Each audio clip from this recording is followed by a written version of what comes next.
War Eagle Auburn family, welcome back to another edition of E2C Network Live, where we get together and we talk about what's going on in the world of the Auburn family spectrum. We are always heavy on the sports here, but if it's orange and blue, it is what we do. It is Thursday night during football season. You know what that means.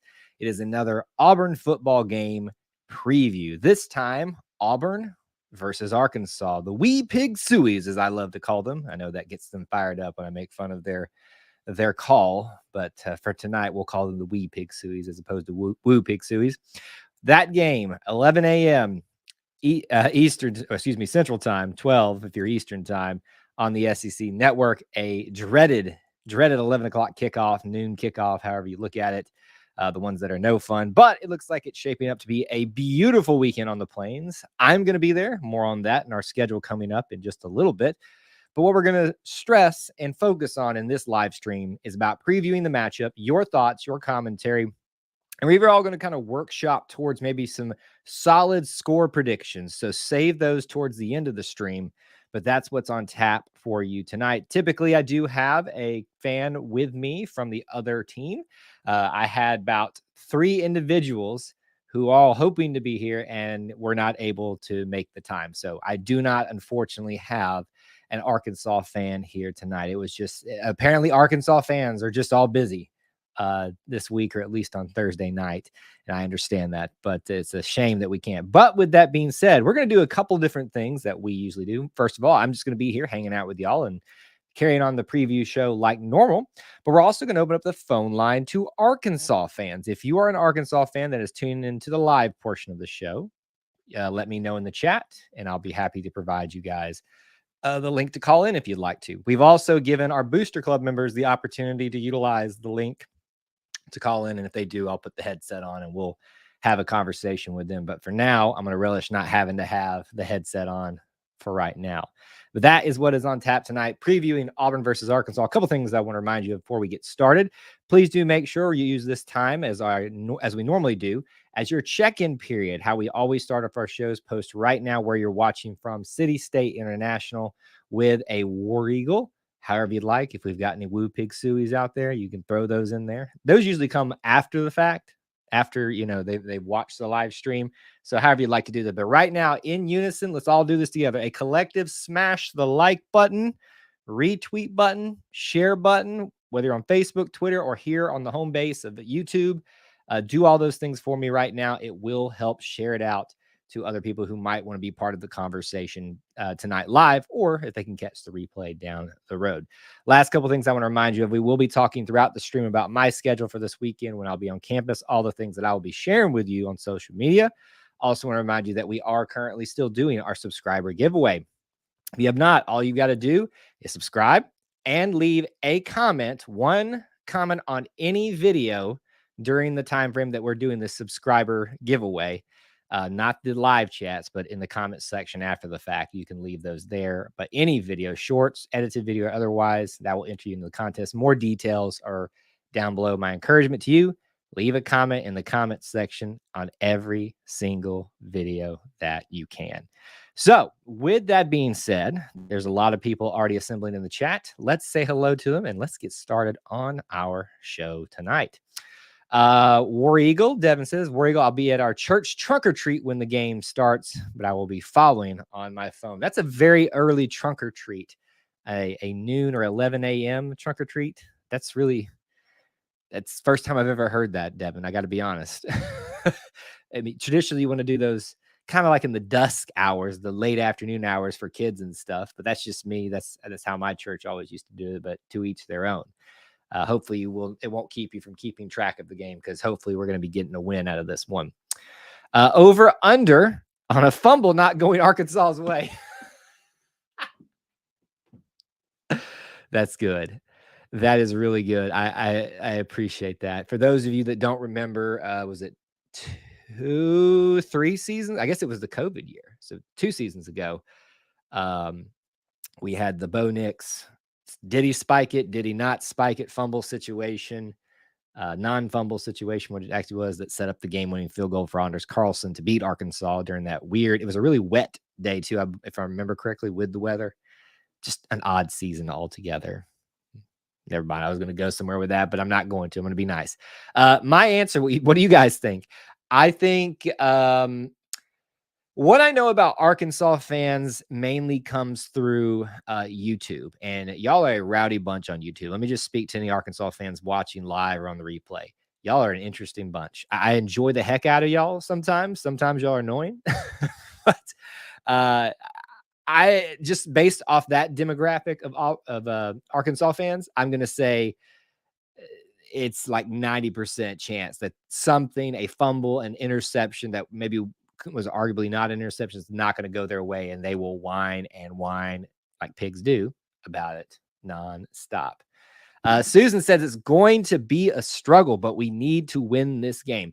I don't know that it depends on what you mean, Susan, by it being a struggle.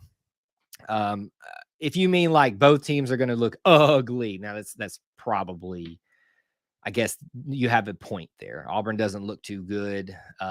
They did have a little bit of momentum trending the right direction during that Ole Miss performance. Arkansas seems to be backsliding. So this could have the makings of a struggle game for both. My hope is that we're just going to get a good football game. Yeah, I'm not wanting a blowout. Well, I want a blowout on Auburn's side, obviously. But in terms of being a college football fan, I hope this is something that a lot of people would, be like, oh, well, I'm glad I tuned into this game. It was a good one. Obviously, hopefully in Auburn's favor. We'll talk about that a little bit more detail. We got Brian checking in, Anthony checking in, Jack checking in. I saw that you corrected it. Kyler, doing well. Had fun watching the Auburn Twitter and social media eat itself alive again today. Thankfully, I was not really part of any of that today, but it's always interesting to watch. Hi, Fly, Dwight. Good to see you all here. We need to go back to playing Ole Miss on Halloween week. Amen. Did it like purposely happen that way for the longest time? There's something about playing Ole Miss on Halloween weekend, or if it ends up magically on Halloween night. I've been to a game on Halloween night, I believe. Yeah, I think I have. And there's something special about it. It's really cool. So I kind of like that certain games, you expect these things. You expect the craziness of the LSU rivalry. The Iron Bowl speaks for itself. The Deep South's oldest rivalry. But Ole Miss having the Halloween week game, that was a really cool thing. But we are stuck with the Piggies for Halloween week game. I'm truly expecting us to be sacked 5 times and at least 2 turnovers. So I guess you're saying we will give up 2 turnovers, to clarify there. If that's not what you meant, let me know. Yeah, I have heard that their defense is pretty good. I've got their press box information to kind of give you some information too. Their best defender, Drew Sanders, 63 total tackles on the year, 7.5 tackles for loss, 6.5 sacks himself. That's just him. He also, their linebacker, Drew Sanders, it leads all SEC defenders and is tied for 10th nationally in sacks. So you might have a point, Jack. You absolutely might have a point that this could be the case. Now, here's something that we saw last game. Granted, it was against Ole Miss. I got you, but we can only operate off of what we know. They showed some improvement. The offensive line did, especially in the run game. They obviously have my fear for the offensive line in terms of giving up sacks or causing fumbles is the pressure that seems to come on the backside of Robbie Ashford, but it's come for TJ Finley too, causing fumbles, them trying to give time to their wide receivers to make something happen and then not having enough time to let it play out before they get hit from behind, either for the sack or causing a fumble. So you might have a point there. Neil, good to see you, my man. Thanks for being here. We're not giving predictions yet, so hold on to them. And also last year, Jarquez fumbled, but they reviewed it and it stayed our ball, but it was still 4th down. Now that you've said that is starting to ring a bell with me that happened as well. It does. I will give the Arkansas fans this. Does it seem like there's been a stroke of bad luck with you and the refs? True, but the same thing that we say for any situation. You shouldn't have been in the situation for that fumble to ruin your game. That's a fair statement, right? It's fair for us to accept that when we lose and try to make excuses about, for instance, the call against Ole Miss, right? The pass interference that was not pass interference changed the course of the game. Arguably would have been Auburn. I think at that point we were only down 4, so they would have probably made a field goal and made it a 7-point game, and we were rolling right then, so probably could have tied it up. Instead, it was like a 10-point swing. We ended up giving them a touchdown and all that kind of how that kind of snowballed out. So you can only operate within where you find yourself. And if you hadn't put yourself in the situation for a fumble, for a bad missed call, if it was, then it's really a moot point. Goes for everybody. My favorite Auburn, Arkansas memory was when Nick Fairley flattened Ryan Mallett. That was an absolute great game. Let me just say this. The 2010 year, everything was great. I mean, it was some of the craziest, like down to the wire games, South Carolina and Clemson games early on were field goal wins, missed field goal opportunities for the other team to win it. Arkansas and LSU, like back to back, were just taking it down to the wire too. We pulled away at the end of both of those, but thankfully, there were some stars, quarterback wise, athlete wise in the SEC, and there is every year that year. But that's a good memory to share. I don't know if we can slow them down enough to outscore them. Probably going to have to score 35 to have a chance. Well, let's break that down, James. So that's what people said about Ole Miss, and that was on their home turf. And look what happened. I would argue, just me kind of sitting back, based off what we now know of how each team has performed, Ole Miss's offense is more potent and more dangerous than Arkansas's.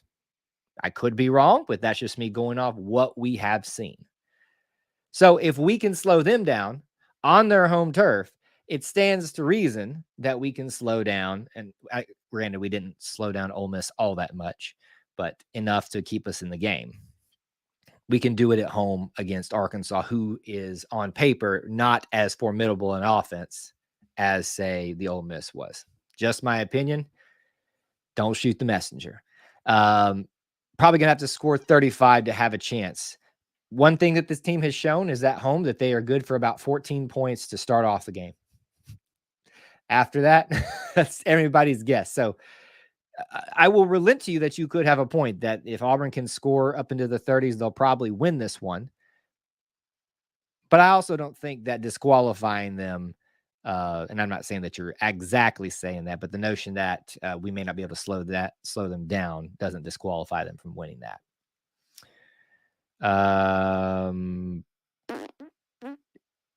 Let's see. Michael, good to see you. Good to see you. Their defense is 13th total D in the SEC. Wow. Well, it just goes to show you that you can have, I don't have that number in front of me, that you can have great athletes like Drew Sanders for them.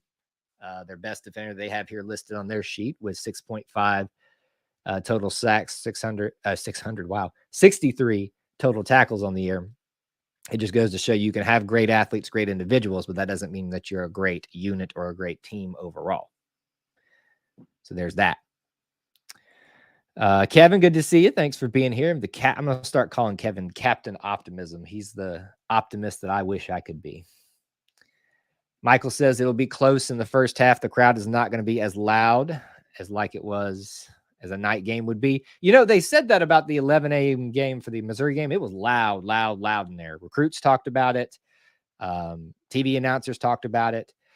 One thing, and I find a lot of people in the rumblings and the musings and the frustrations being vented amongst the Auburn family, the Civil War, so to speak, on social media. There's a certain camp I don't find myself much aligned with, but I will say this, that they kind of hoist the banner of that Auburn fans are going to show up and show out. We're not the problem. I agree with them in relation to that discussion point right there.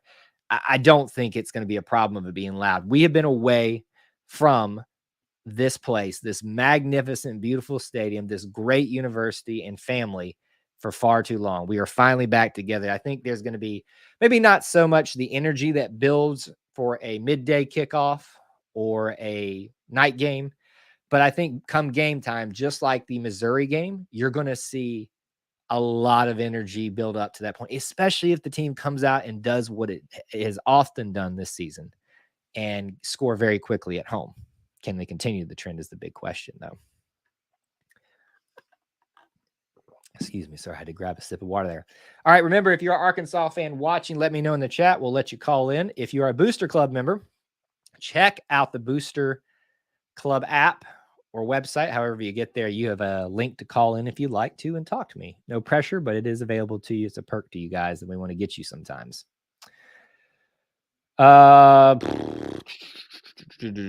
Jack says, I just don't trust the offensive line and receivers to play well enough for Robbie to succeed on Saturday. Well, I'd be curious why you think the wide receivers are not going to play well enough, because to me, they have been far from the problem this season. Offensive line, I will give you that. But again, going off of what we currently know and seeing the trend that was happening with Ole Miss, we can't just assume that they're going to fall off, that there was something that got figured out there. An extra week of getting healthy and getting kind of rested and caught up, maybe even do more wonders for them. So I understand the inclination to think it's going to be bad because of the offensive line, but I've been one of their biggest critics, and hopefully not too much, but I've openly talked about how frustrated and how disappointed I've been with their performance as a unit, not necessarily individuals. I'm willing to believe that they've got it, are starting to figure it out. You just got to believe. I just think our offense explodes in this game. Love it. If that happens, we're going to all be feeling a lot better about the situation. 2010 Clemson game was fun. I was at that one too. That was my senior year of college there. All right. We got someone spamming in the chat. We got every once in a while, it's either the inappropriate ads for services, so to speak. And then we've got, the people that want you to sign up and come over and watch football on their link. So I'll try to keep an eye out for them, the rest of the chat. I guess that means you're doing something right if you've got those bots coming over here. They go figure, right? All right. Jack, Arkansas's offense is too good to only be held to 12. Based off, I guess, what we were saying about us being good for 14, at least to start off at home. They have an impressive running back. Jefferson, without turnovers, is top half of the SEC quarterback without turnovers, though. See, I'm not trying to like poke holes in your argument, but I think you're making the argument with the assumption that turnovers aren't going to happen. Turnovers are going to happen on the road, even against an Auburn team that has not had the propensity to cause them a lot. Sometimes the team that gives up the turnovers actually just makes stupid mistakes. We've been a perfect example of that. Devin says the Missouri game was louder than it was louder than I was led to believe. Well, to be fair, that was your first game there, so you won't have anything to compare it to being in the stadium. But you also said to me at the time how intrigued you were, how loud it was in a 11 a.m. game. When I say fans will show out, that doesn't mean that the stadium's going to be full. 11 o'clock games outside of a championship year are never full. So don't think that this is everybody giving Harsin one, for not showing up. Will there be some of that? Sure. But people just don't come to 11 a.m. games because people come to college football for the whole experience. It's like we talk about the Auburn experience. They want to tailgate. They want to see the campus. They want to go to Tumor's Corner. They want to go to the bookstore, get their buttons. They want to see people. They want to go to Tiger Walk. 9 a.m. Tiger Walk, folks. It's going to be a tiring weekend. By the way, we are live streaming Tiger Walk, so don't miss out on that. What's the promotion prices nowadays? I don't know that for a fact, but I would go check out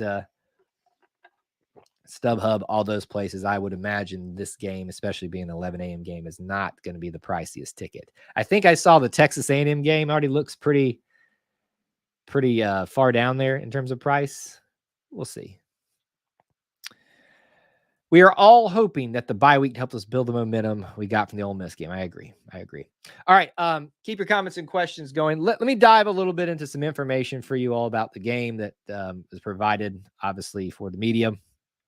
I think everybody has access to all this information, but just some things so you to have. Again, 11 a.m. kickoff, SEC Network.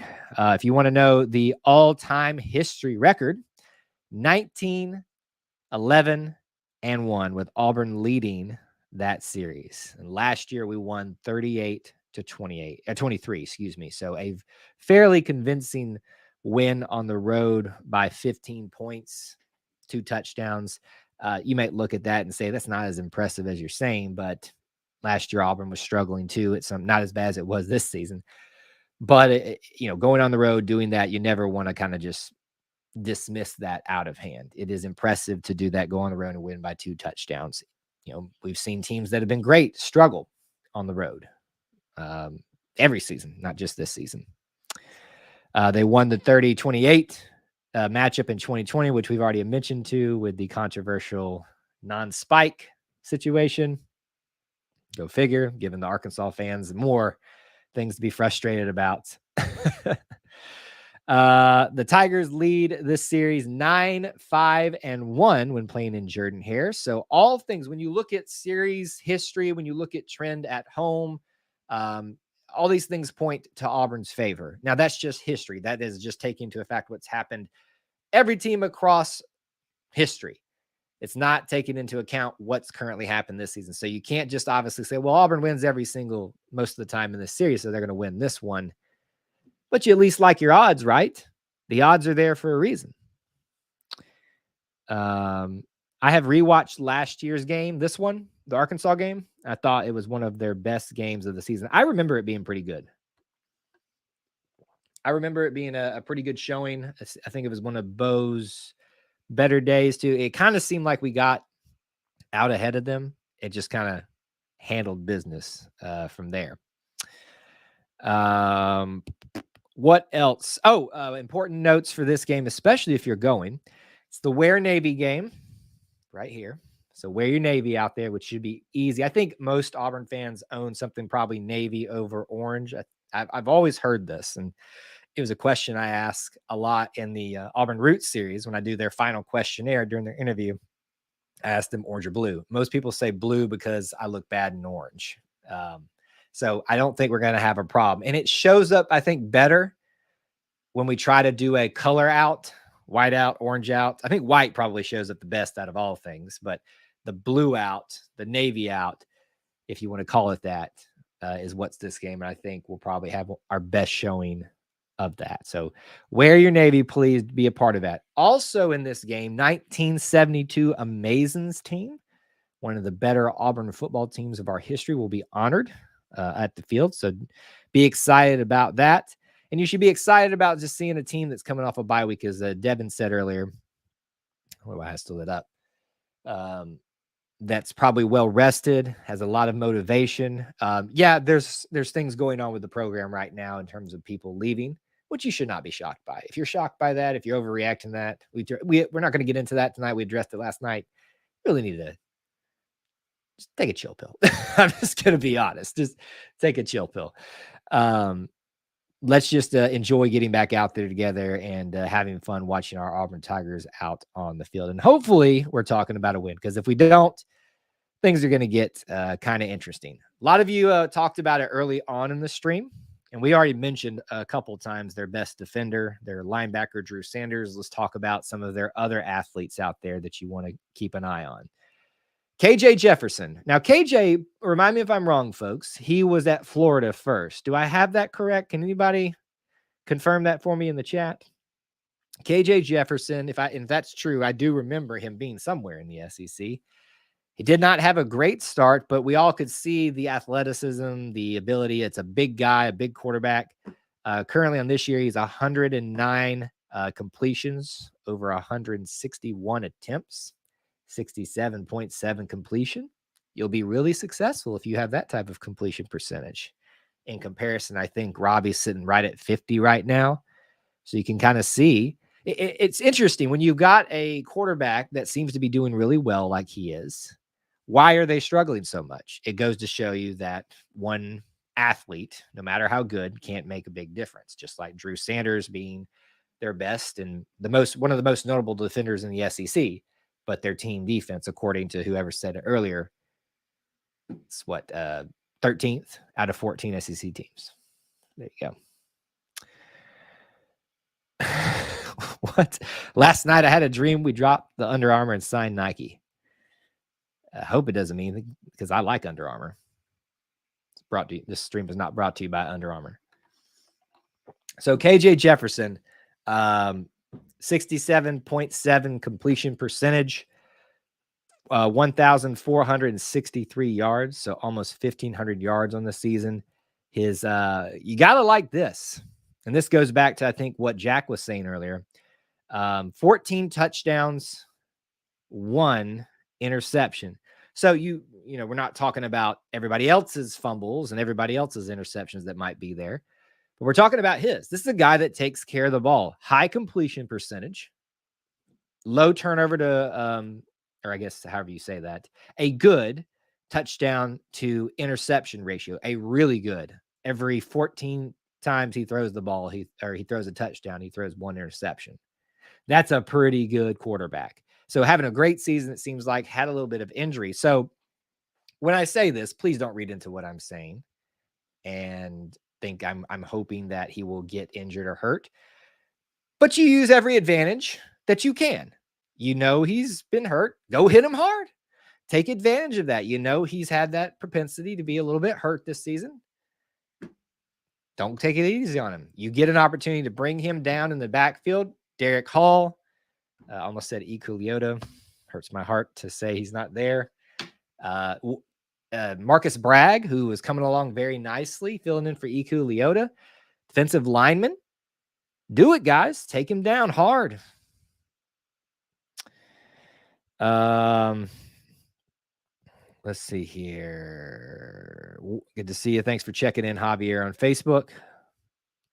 He was the backup to Felipe Franks, who transferred to Florida. So maybe that's where you got the Florida from. That's probably where that is. That sounds right now. There he goes. I forgot about old Felipe Franks.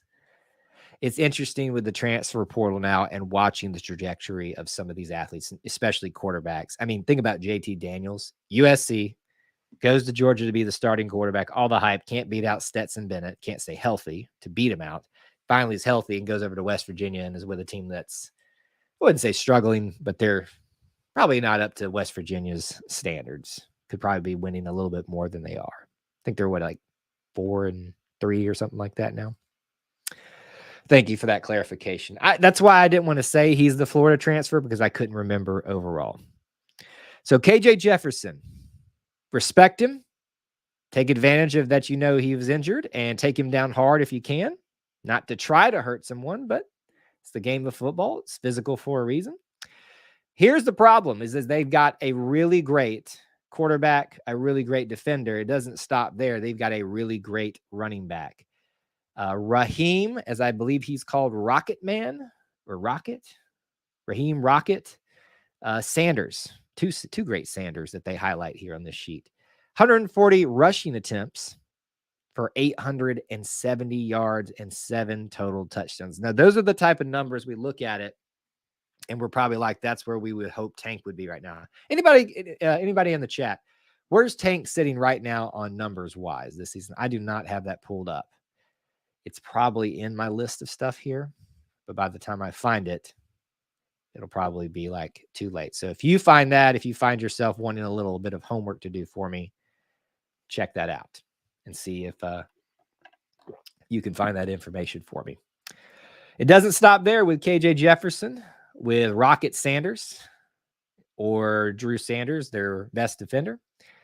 Their receiver, Jaden Hasselwood, 31 receptions, 406 yards, 2 touchdowns. Now, you don't look at this and go, wow, that's, Micah Hyatt numbers. I don't think anybody's going to have a better season than Micah Hyatt of Tennessee at this point. But this is definitely a receiver that you want to keep your eye on, with a guy who is having a high completion percentage, very low turnover rate to touchdown ratio, And whether he's throwing the ball to a Jaden Hasselwood or other receivers, or, Coach Harsin talked a lot in his press conferences this week about how they utilize all their athletes, but especially how they use their running back in the passing game. All right, this Tank's numbers: 99 carries for 525 yards, 5.3 per carry, 6 touchdowns. There's no way he has 5.3 per carry. Is that real? Did the Ole Miss game fix him? Like his stats? That's not real. Is it really? 99 for 520. That's real. Goodness. That just shows you how good Tank is. So Tank, obviously probably wants higher numbers than that. So comparatively, just think, I guess that gives you an idea that while he's a good rusher, is apparently very fast, is probably going to be one of those multiple usage backs going to be utilized in the passing game, which is, I think, what Coach Harsin talked a lot about in his press conferences too. All right, so we've highlighted a lot of their major players, a lot of their, opportunities to maximize beating us. Maybe now we focus a little bit on Auburn and dive into that part of it just a little bit. I can't believe that it's real. Like the fact that Tank Bigsby has this stat line, 524 is really what it is, but 5.3 yards per carry, 6 touchdowns. The touchdowns I'm not necessarily worried about, but the yards per carry. The amount of times that man's been stuck at like 3.3 yards per carry or something like that in games because he wasn't getting any support from the offensive line, that just shows you how good a back he is. And then there was that stat, right, about when you take away the yardage that was lost or where he was starting from having to escape people that just blew through the line, or it was after contact yards that he got. He's just a great back. He is. The good thing for NFL teams is that he is on a team that's struggling. I've said this before. He's going to come at a much cheaper price than he should. I think I saw some draft where he was in the first round. My gut feeling is that he'll find himself, unfortunately, further down than that, which will be come at a much cheaper price than he should go for. But then think about like a Clyde's Edward-Helaire. Didn't he go like second or third round? I know he's not like a feature back in the NFL, but went for a lot cheaper than he should. War Eagle from the Hayfields. Did you just get out there, Rob? Good to hear from that. You got to tell me exactly where you are. I might try to swing out there sometime and come meet you and say hello. Where exactly on the Hayfield? I mean, you don't have to give that away here live on the thing unless you want to, but I'd love to come out and say hello. Or you can come to Tiger Walk. That's where we're all meeting, right? Everybody who's coming to the game better be there at Tiger Walk at 9 a.m. right in front of the banner with me. But I remember this now. You said you go up to the top of the hill. You can give it up one time and come down there. Almost 1/5 of Tank's career yards are against Ole Miss. Lucia, where are you getting all these stats from? I want to know where you're getting them from. Okay, yeah, I think we addressed that earlier. That I had that backwards. The mistake that I made was who he was playing backup to. Felipe Franks came from Florida, but he's been around long enough that we know who he is and we know that he's a good athlete. And you want to respect him. It'd be nice if we could actually be the ones that start ruining that touchdown to interception ratio for them. So let's talk a little bit, maybe. Hey, he's Big Sip. Yes, he's showing up at Tiger Walk. I mean, I don't see why he wouldn't. Let's talk about us and what we can do, because we can look at stats. I don't know how much everybody else has watched Arkansas this year. Again, I've warned people, don't buy into the hype of the Arkansas because it's going to let you down. I think Sam Pittman was a much better hire than I gave them credit for, but I think they kind of peaked and they peak early and they kind of fall off. And it's just because of the nature of the program that they are. Their best times were with Bobby Petrino, as sad as it is to say. All right. Rob says a must win in the trenches. O-line has to create a run block. and the D-line has to stop the run. It's as simple as that for every single football game, no matter the competition, no matter the opponent. If you cannot win the line of scrimmage, you will lose the game. It doesn't matter who that is. The D-line doesn't have depth to stop their offensive line and run game. Yeah, I get that depth is a concern. What was it, the stat in the Ole Miss game, or was it the Georgia game? One of the two, where we only used like 5 defensive linemen. Now, I think, hear me out, because we all come from an old school, not old school, a concept of what we're used to of Auburn defenses and a base defense for a lot of college football in general, college football especially, of being a 4-3. We're not doing that so much anymore. We are a multiple defense, whatever that means. But we utilize edge rushers a lot. So a lot of the times, people, when they say defensive line, throw the edge rushers into that category. So in people's mind, that means that, let's just, if EQ was healthy, it was EQ, or I'll just use Marcus Bragg, Derek, Marcus Harris, and Jason Jones, and then one other backup. That's not necessarily what it means. Usually you've got, in this set, we've got about 3 different defensive linemen, and we're rotating 2 other guys in. That's not much better, but I just want to kind of put some context onto that notion. It's still a depth issue. And that may be some of the reasons we kind of got gashed late in the game by Ole Miss. Here's the great thing. We're getting towards the end of the season. Some of these guys that didn't get to play will probably get to, because we have depth needs. But yeah, depth could be an issue. I'm just not willing to kind of, go there yet. Grace, we're not diving into that at all tonight, so you'll have to find another topic to talk about. That's just boring at this point. Not trying to be mean. There's no point in talking about it because we're not going to do anything for that. All right. So he brought up the notion of our defensive line not having the depth to do that. Linebackers. Here's where I think personally, the biggest thing that could happen for the defense. The defensive backs have shown us this year that they have been the strong point at times for us. Have they been perfect? By no means. Jalen Simpson, if we're just going to use individuals' names, has gotten burned a few times, which is why you've seen DJ James. Keontae Scott was a cornerback now. I guess I could go to the depth chart here. Let's just look at the depth chart. Cornerbacks, Nehemiah Pritchett and DJ James. Jalen's been moved into the backup role there behind DJ James. And then you've got Keontae Scott, who's coming at the nickel. So kind of a hybrid defensive back type of position, wherever you want to utilize him at. They have all been pretty good. I think, cornerstone of that is Nehemiah Pritchett, your senior, kind of leading everybody. He's no Roger McCreary, but he's been very reliable most of the time. What we'd really like to see is the linebackers helping these defensive linemen, helping fill these holes that sometimes are created, that are sometimes showing up at the end of the game, maybe for like Ole Miss, an example. Coach Harsin talked a lot about this week about things that could get better for this team, especially in terms of the defense, the tackling, filling gaps. And there was one other item that he identified that we talked about in our video this week. And he said that those were the 3 points that they had been stressed all week for the defense on how to get back to being a better defense overall. Linebackers, I think, it can play a big role in that. Owen Papo has gotten a lot of back and forth. If you look at his stats, he's leading in tackles, but it seems sometimes that he's making a few mistakes.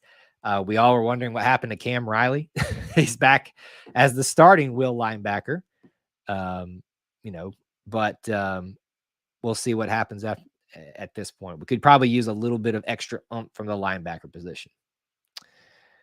Rob says that the South Donahue hayfields are packed and loud tonight. Well, I will be rolling into town, Rob, probably tomorrow around lunchtime to begin securing my parking space. So I might swing out there if I have time. I've got a very busy schedule tomorrow. Reverse Tiger Walk, come on out if you can. I'll be at Reverse Tiger Walk between 3 and 3:30. I recommend getting there by 3 if you can. I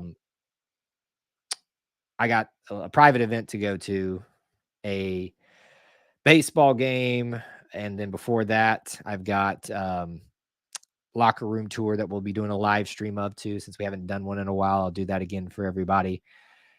And then obviously the game day. So it's no shock that people are already arriving. I think that's the thing people miss about Auburn, is that even when the team's down, we love being in Auburn because it's such a great place. I can't imagine for those of the people that got there in time for the sunset tonight. It was probably a beautiful sunset on I would guess it'd be a slightly cool afternoon, dusk time there on the plains. Beautiful sunsets over Auburn. All right, back to the game discussion. So the defense, yes. Jack pointed out the defensive line could be an issue. If we get some help from the linebackers, a little bit more help than just making the tackles, making some big plays. I'd love to see Owen Papow, go Owen Papow again on KJ Jefferson and cause a fumble. Be really great to see. Maybe Derek Hall has a big game in here. Offensively, how are we feeling? Do we think, honestly, do you think the offensive line not necessarily got it figured out to the point where they are just world beaters now? Because that's not happened. Let's all be honest right now. But do you think that this combination, because of injuries, because of performances elsewhere, has started to figure something out to Gary? Inserting Jeremiah Wright, inserting Brandon Council into the center position, Brendan Coffey coming on, Killian Zaire kind of being the most stable, as coach called him. What do you think? Do you think this offensive line is going to continue to start that trend that they had against the Ole Miss Rebels, Black Bears, Land Sharks, whatever? Rob says the must-haves on offense: ball protection and completing each play. What do you mean by completing each play? Help me understand. What do you like? I know there's probably a specific thing that you mean there. Is it not giving up a stupid penalty that wrecks a Tank Bigsby run? Is that what you mean? Give me a little bit more specifics, because I agree with you. I think the biggest thing for the offense is not to give the ball over to the other team. We are an offense that needs to not lose any momentum that we gain. And we are a defense that has the athletes, that has the ability to be a decent defense, but when they are put into the furnace time and time again, they will eventually crumble, just like in Ole Miss. So let's not do that. So I agree with you. Ball protection, whether that's a fumble or interception. I'm almost willing. I don't know if this is probably not safe to say it, to be honest with you. I'm almost willing to give up an interception if there are no more fumbles. I hate fumbles with a passion on kickoff returns or punt returns. I hate them against running backs, wide receivers, and I really hate them behind the line of scrimmage by quarterbacks. Do not drop the ball. Do not drop the ball, please. You guys do something in Minnesota up there, Brian? It is a real thing. There's a huge contingency of us up here in Northwest Georgia, where I am. I didn't believe it till I moved up here. And when I went to my Home Depot for the first time doing home projects when we first moved in, I was like, why is there Auburn gear or, Auburn stuff amongst the Georgia and the Alabama stuff? Why? You get why Georgia would be there, Alabama to some degree too. There's no Georgia Tech. I said, the amount of Auburn people we have up here, it is required. Stop the penalty. So when I was asking Rob about what he means by complete each play, stop the penalties, making each block, and stop the turnovers. Turnovers, yes. So I guess that's what you mean about the completing each play. I think the first thing is the turnovers. The next thing is the penalties. We can't have these false starts. We're going to have them, though. It's the nature of the beast with having the transition, the turnovers in terms of injuries and stuff like that on the offensive line. It's hard to keep continuity and cohesion there when that keeps happening. Now, they've had 2 weeks to work together and figure it out communication-wise. So you hope that shines here. So again, just as a reminder, your offensive line starters: Killian Zaire, Cam Stutz, Brandon Council, Alec Jackson, Austin Troxell. So Jeremiah Wright is listed as the backup to Cam Stutz, but he he did get a lot of playing time against Ole Miss. Lucio says interceptions are usually better than fumbles because the ball's traveling down the field like a punt sometimes. Yeah, it can be, right? When you think about it that way. Problem is it's still a turnover. And I would argue, I think an interception is a bigger momentum swing, probably, just to be honest, in my opinion, because it's a little bit more exciting most of the time, unless it's like a big hit like Owen Papo did. Interceptions are more of a momentum swing. So yeah, you kind of think of it, if it's a deep pass, then it's basically a punt. So those are fine. But if it's an interception right there in the linebacker area, that's not good. Not good.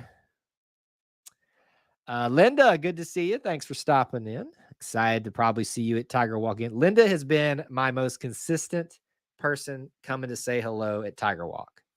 We've had Dusty there. We've had, I am blanking on names. I am so sorry. We've had plenty of people show up.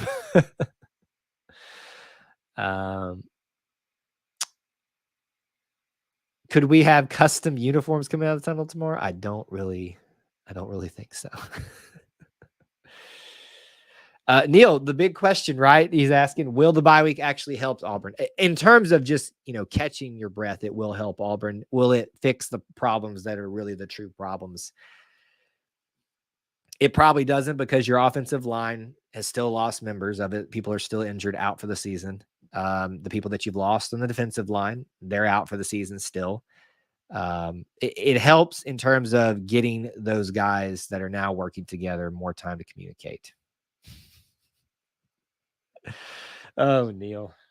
Oh, man. All right. We're sitting at about 46 minutes on the stream, give or take. In a few minutes here, we're going to start. We'll do score predictions. Not yet. Hold them. Hold what you got. What I do want to ask, and this is going to be a collective exercise here in the chat right now. What do you think about this particular topic? Or these particular scenarios I'm going to give you? I like to do kind of predictions. How many yards does Tank Bigsby run for in this game? I like y'all's honest opinions. Not what you want to see, not what you wish to see, but your honest opinion given what you've seen from the offense thus far this season, being at home, what Tank did last week, and what he's done the rest of the season. How many yards would you venture to guess, Tank Bigsby would get? And this will probably help shape some of our discussion points about, our score predictions. Excuse me. Neil, they should be nervous. They're coming to Jordan-Hare Stadium. I will quote Les Miles, where dreams come to die.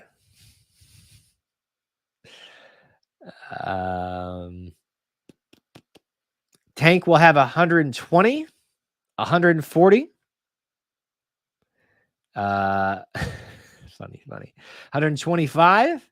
So it looks like right now the guesses and the estimations that we're getting in the chat, we're ranging right around Rob says 85. So that brings it down a little bit.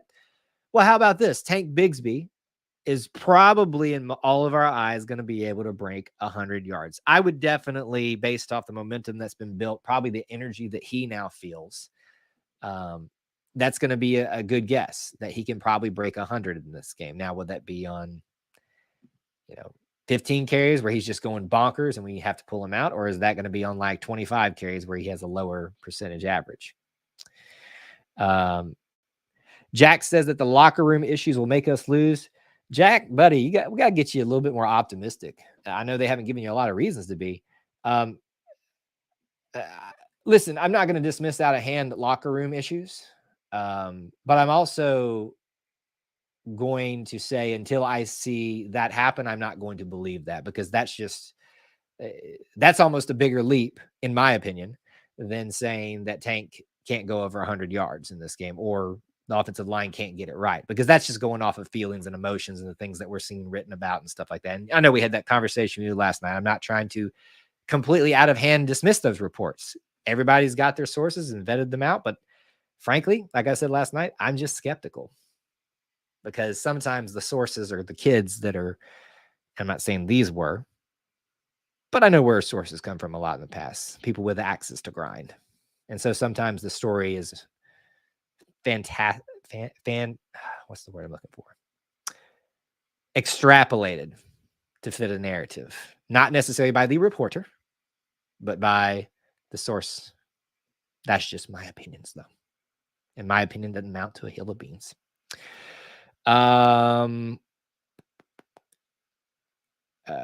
He's averaging 75 a game, so 90. That's fair. That's fair. Fair point. All right. I'll answer that question in just a second. They stack the box when Tank is in the backfield. Yeah, they do. They should. But hopefully the guys can figure out a way to counteract that. Tank will get 70, 78 yards. So we've gotten a few lower predictions until very recently here. But I think it's fair to say that we all think he can get close to 100 in that game. All right. I'll do another prediction here in just a second in terms of like situational stuff. Any fave moments from Auburn, Arkansas history? We talked about the Ryan Mallett, Cam Newton matchup. That was a good one. I enjoyed what was it, like the 50 to like 12 beatdown that we put on them in Fayetteville, like 2017 or something like that. I think it was. That was a good one. I will never forget Arkansas. I say I never forget. I've forgotten some of the details about it, but I think it was the 2004 year, and they were ranked like 7 or something like that. Looked really good, and we just came out and beat them. I think it was on the road too. I think I've got those years right. But yeah. All right. Let me do one more prediction, or one more situational prediction for you guys to estimate on. How many yards will KJ Jefferson throw for in this game? How many yards will KJ Jefferson throw for in this game? I'll give you some numbers to consider in your predictions. Post that right now. 67.7 completion percentage, 14 touchdowns, 1 interception, 1,460 yards on the year. What are your predictions for how many yards he throws for in this game? What do you guys think?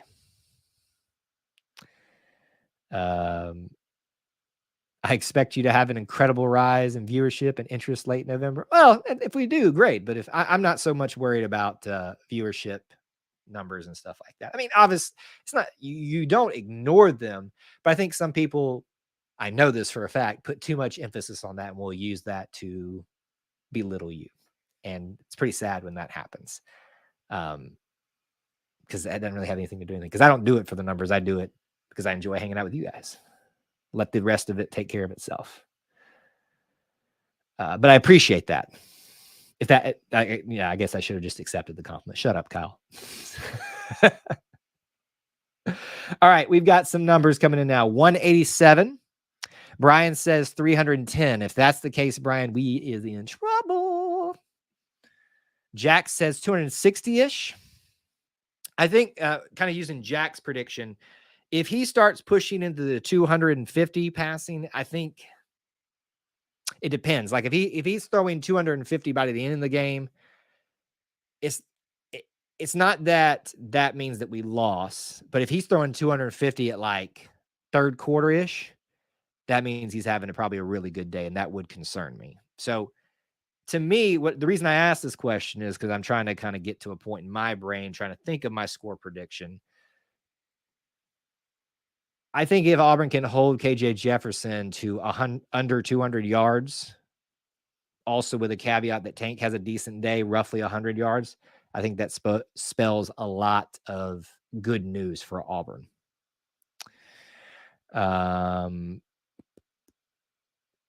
Give us his yards against SEC opponents. I don't have that in front of me, or it may be on my sheet here, but the amount of information that they give you here. Hold on. Let's see. Let me see. See if it's on here.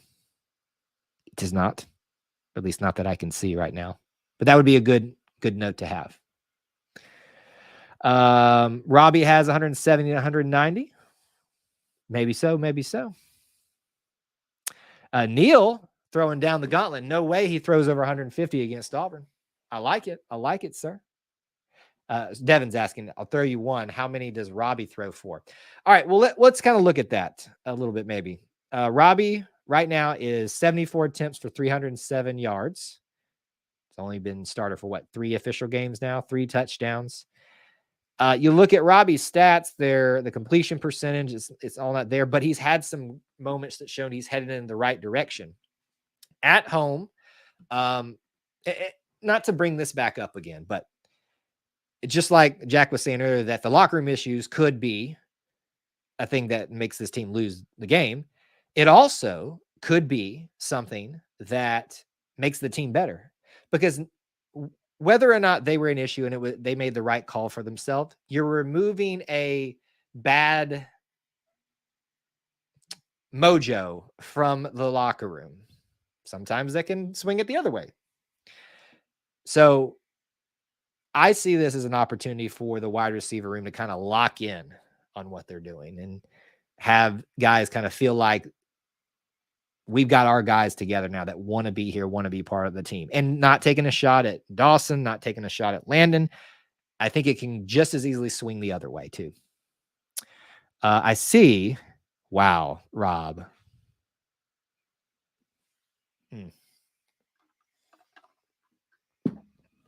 Rob, I don't know what to say, man. I appreciate that. I really do. That is too kind. Now I can't never say a mean thing to you again. Thank you, Rob, for the super chat. You were too kind, sir. Neil, Arky is garbage. The defense, that is. And Mississippi State beat the snot out of Arky. The one thing that I will say in relation to that, Neil, Mississippi State is one of those teams when their offense is going, as we saw last year, you will not be able to stop them. And so I'm willing to kind of give a game against Mississippi State a pass because of that offense. And if it gets going, I shouldn't say that wouldn't make me cry, because I hope that shows how appreciative I am, but there are things that make me cry. So before we did real quick, and I know we got to get to score predictions. Wow. It's already almost 9 o'clock. We'll go over a little bit. So I apologize. I normally try to get y'all out of here in an hour. I used to do these live streams, not to this extent and this level, but I used to kind of start testing out the idea of live streams on Facebook. One of the last ones we ever did was when Pat Dye died. And I cried on that live stream, not simply because it was Pat Dye. I mean, everybody was emotional that day in some degree, maybe not to the point of crying, but Pat Dye, I'm going to not do it here now. Get it together. Get it together. Because of my dad and I's relationship, who passed away several years ago, and him teaching me about Pat Dye, and I never got to meet him. And so when Pat Dye died, there was almost kind of this another, connection to my dad that was lost. And my mom happened to be watching that live stream, and she had the audacity to come on that live stream while I'm pouring my heart out about Pat Dye's connection to me and my dad and all that kind of stuff, and then say how much he was proud of me in the chat. And they just sent me over the edge. So I haven't cried on a live stream yet here that I know of. I've figuratively cried.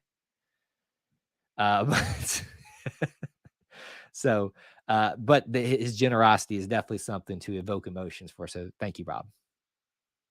I agree, sir. All right. I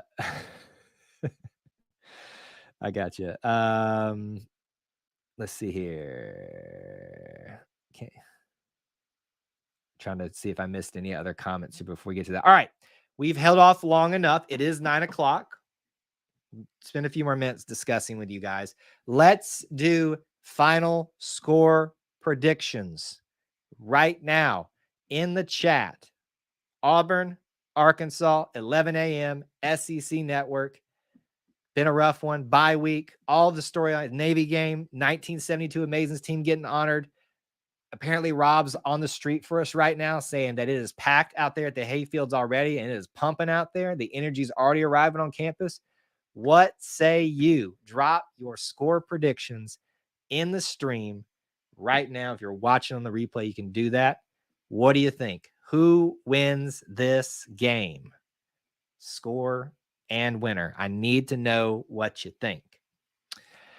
Jack, holding firm with the concerns. I respect it. 38-17 Auburn. Arkansas. See, that was a Freudian slip because that's me wanting to see that.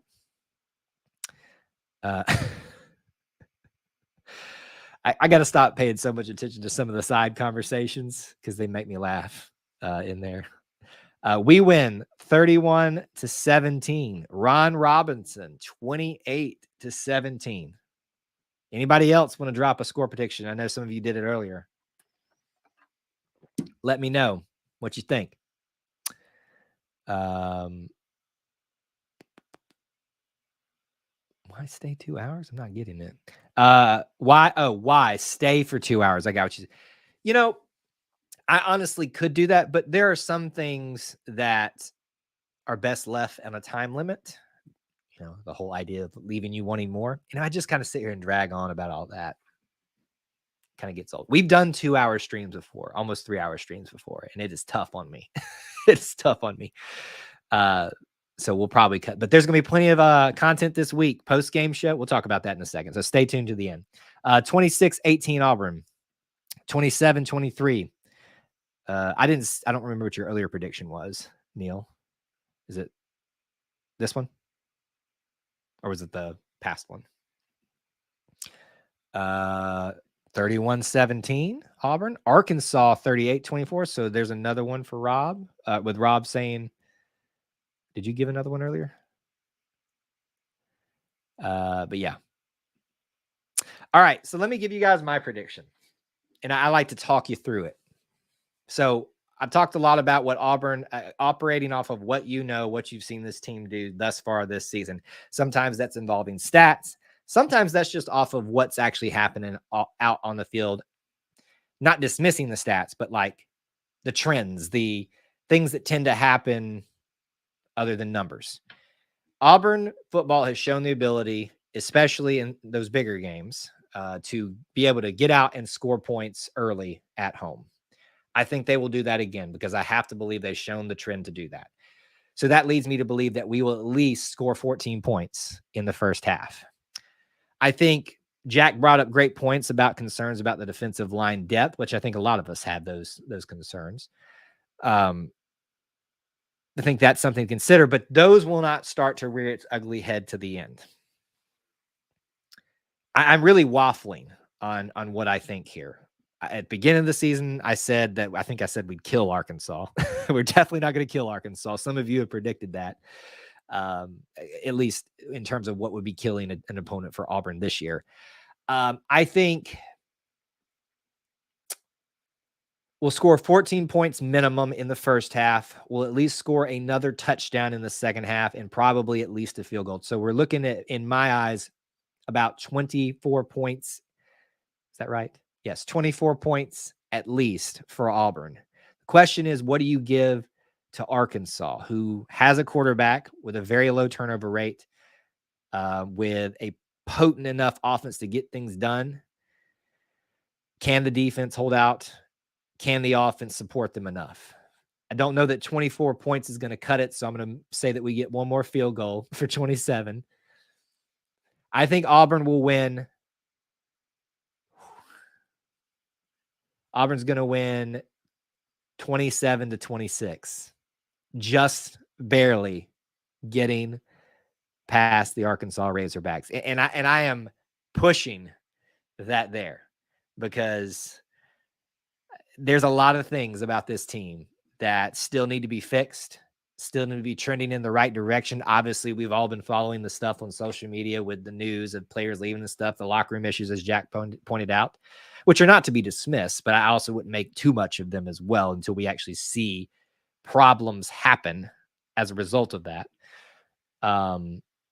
So I'm going to say 27-26, Auburn squeaks out the win, and it's probably going to be one of those things where Arkansas works its way, and it's like a last-second mistake. You know what I'm going to predict? 27-26, Auburn wins. There's a controversial fumble at the end. We win again, and Arkansas fans have something to get mad about. So it's sad to me that the Arkansas, I want to call them media personalities, but they're similar to what I do. We're not able to be here tonight. Some of them were really eager to be here because I think we would have had a lot of fun talking to them about some of those things. That's one of the good things that I've liked about having for the Penn State, the LSU game, the Ole Miss fan, Jason, that we had on, just hearing their perspectives of this rivalry. And you don't have to hear my orange and blue glass perspective the entire time.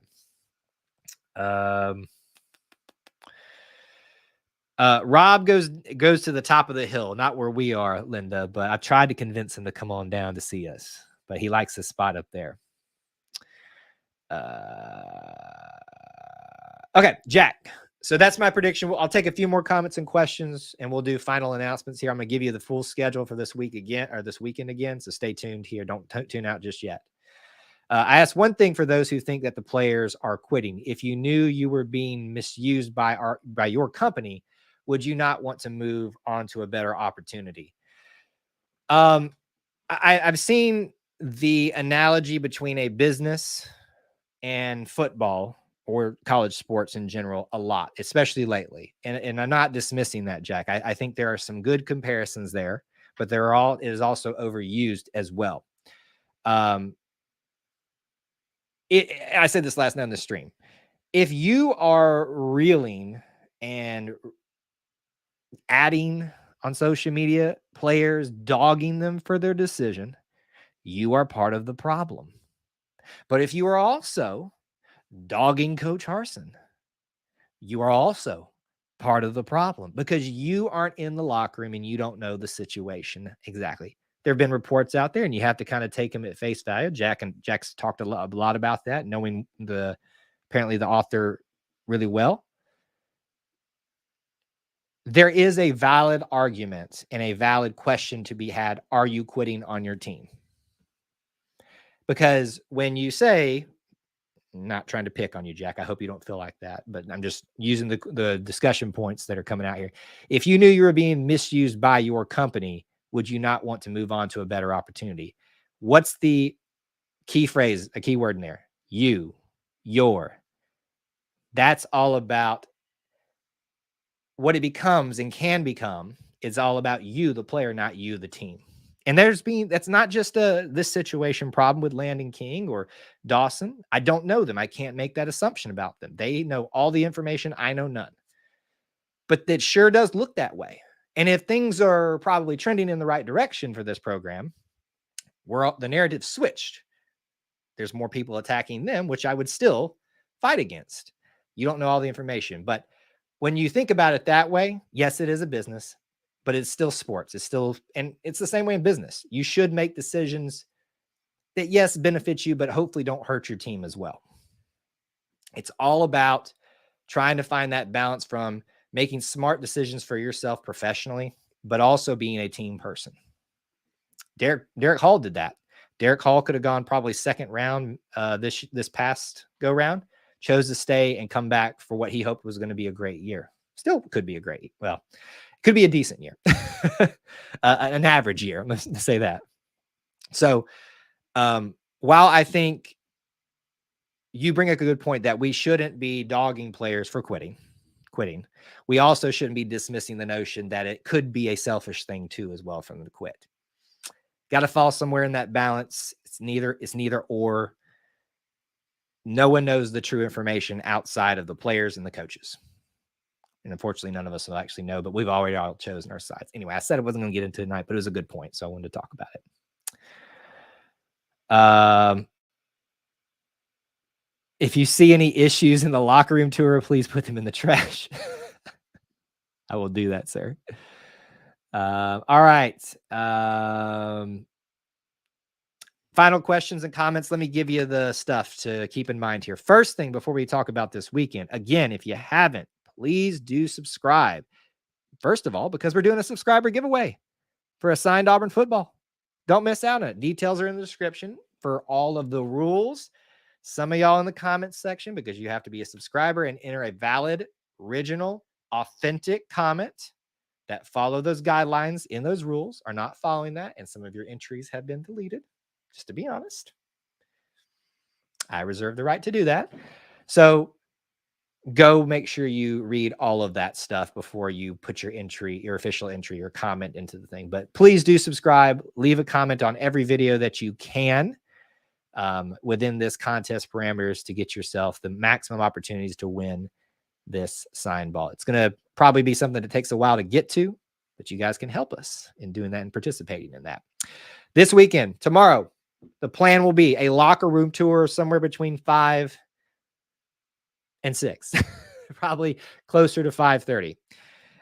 There will be a Tiger Walk live stream right around 9. Coach Harston has been pretty good about getting them out there really early. So it'll probably be like 55 by the time they're hitting the spot that I'm at. Meet me there at the sign. If you want to say hello, handshake and a hug type of thing, be there hanging out.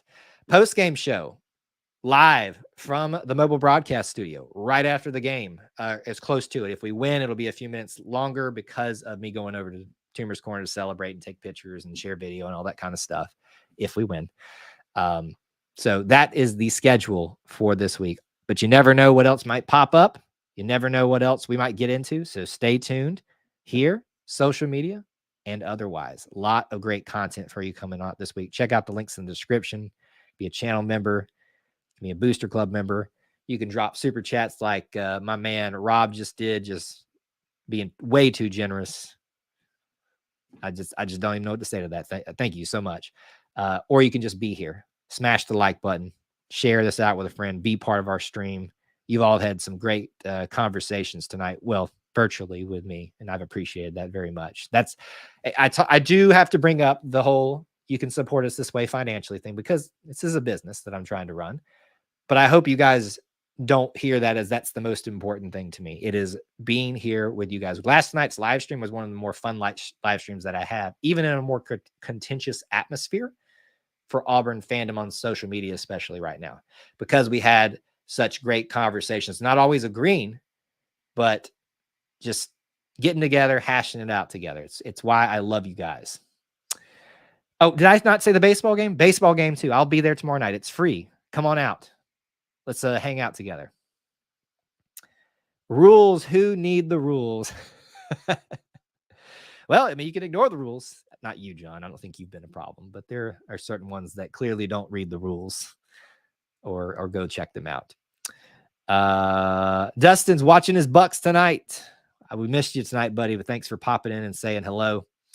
All right. Looks like we are caught up, guys, to the stream tonight. Thank y'all so much. A little longer than normal, but we've had a great time hanging out with each other. And you guys are the best little family within the Auburn family. And I mean that from the bottom of my heart. Thank you so much.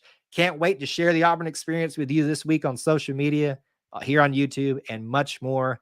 We're going back home to the plains. I almost said the planes, like airplanes, to the plains.